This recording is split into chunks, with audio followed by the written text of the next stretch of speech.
नमस्कार, मैं doctor Ajay Panwar, senior orthopaedic surgeon, Yashoda hospital, Nehru Nagar, Ghaziabad. मैं आज एक बहुत ही इंटरेस्टिंग टॉपिक के ऊपर आप लोगों से डिस्कस करना चाहूँगा। कुछ चीज़ें आपको बताना चाहूँगा। स्पेशली महिलाओं के दिल के बहुत करीब है टॉपिक। जो हाई हील के बारे में कभी महिलाओं ने सोचा? जी हाँ, सभी महिलाएं हाई हील करीब करीब यूज़ करती हैं। क्या महिलाओं ने जानने की कोशिश की है कि ये हाई हील आपको क्या क्या समस्या दे सकता है? आप अलग अलग समस्याओं के कारण से डॉक्टर्स के पास जाती हैं, लेकिन कभी उन्होंने नहीं सोचा होगा कि हाई हील की वजह से ये दिक्कत है। हाँ, बहुत बार डॉक्टर भी ये बताने में चूक जाते हैं कि आपकी हील की वजह से प्रॉब्लम है। हील कितना होना चाहिए ये बहुत जानना ज़रूरी है। हील पहनना महिला जिनकी हाइट कम है उनके लिए एक तरीके से मजबूरी है।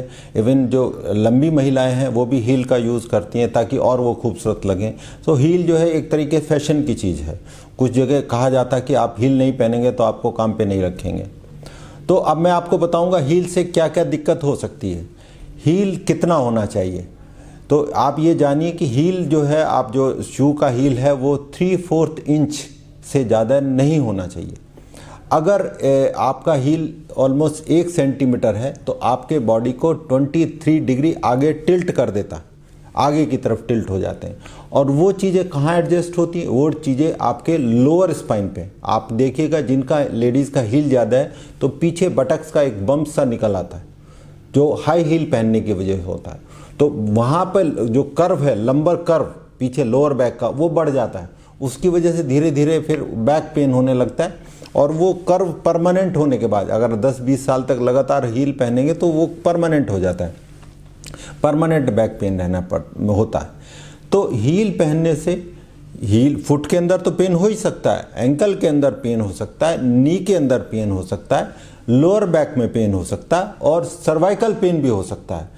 ये तीनों चारों जगह जो हैं आप डॉक्टर्स के पास इस चीज़ को कंसल्ट करने के लिए बार बार जाएंगे, लेकिन ना तो डॉक्टर का ना कभी आपका ध्यान जाता है कि आपको जो पेन हो रहा है हील की वजह से हो रहा है। तो आप अगर हील पहने तो उसकी हील की ऊंचाई 3/4 इंच से ज़्यादा नहीं होनी चाहिए।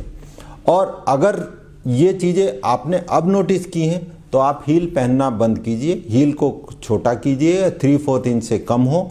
और कमर की एक्सरसाइज, गर्दन की एक्सरसाइज, नी की एक्सरसाइज और एंकल एक्सरसाइज जरूर करें।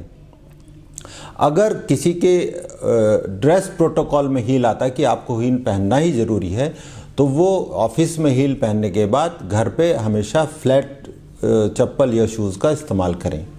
वो हमेशा ही घर में वही पहनना चाहिए या फ्री टाइम में पहनना चाहिए, जब भी फ्री टाइम हो।